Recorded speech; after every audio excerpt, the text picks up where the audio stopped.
আমার কাছে আজকে একটা আছে এয়ারটেল মাই ওয়াইফাই, একদম নিউ এয়ারটেল মাই ওয়াইফাই এটা। তো এবার এই ওয়াইফাইয়ের আমি পাসওয়ার্ড কি করে জানবো? দেখুন বন্ধু, আপনি যদি নতুন ওয়াইফাই কেনেন তো তাহলে আপনাকে পাসওয়ার্ড জানার জন্য ফার্স্ট যেই কাজটা করতে হবে, আপনাকে এই এয়ারটেল মাই ওয়াইফাইয়ের ব্যাক কভারটা আপনাকে এখান থেকে জাস্ট খুলে নিতে হবে। এবং এই ব্যাক কভারটা খুলে নেওয়ার পর আপনি এখানে ফার্স্টে ব্যাটারি দেখতে পাচ্ছেন, এবং ব্যাটারিটাকেও আপনাকে খুলে বের করতে হবে। দেন দেখুন, আপনাকে এখানে কিছু ডিটেলস পেয়ে যাবেন, serial number, IMEI number, Mac number, model, ঠিক আছে।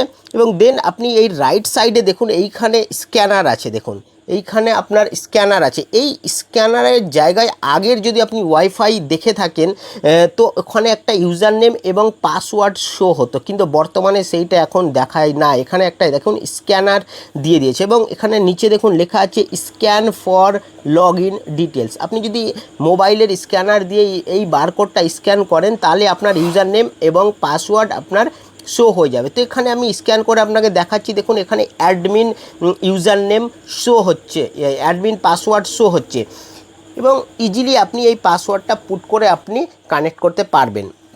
দেন আরেকটা আপনাকে এখানে আমি অপশান দেখাচ্ছি, বাই চান্স যদি ধরেন আপনি কোনো পাসওয়ার্ড চেঞ্জ করেছেন এবং সেটা ভুলে গেছেন, তাহলে আপনি এই ডিভাইস থেকে রিসেটও করতে পারবেন। রিসেট করার জন্য আপনাকে তার আগে এই ব্যাটারিটা লাগিয়ে নিতে হবে, এবং দেখুন এইখানে একটা রিসেট লেখা আছে, দেখুন জুম করলে আপনি দেখতে পাবেন, দেখুন এই জায়গাটা একটা রিসেট লেখা আছে, RESET রিসেট। এবং দেন তার পাশে একটা দেখুন এইখানে একটা হোল করা আছে, এবং এর ভেতরে একটা বাটন আছে, ঠিক আছে। এই বাটনটা জাস্ট আপনি প্রেস করে হোল্ড করে থাকলেই আপনার সেই ডিভাইসটা রিসেট হয়ে যাবে। তো ইজিলি আপনি পাসওয়ার্ড জানতে পারবেন এবং রিসেটও করতে পারবেন।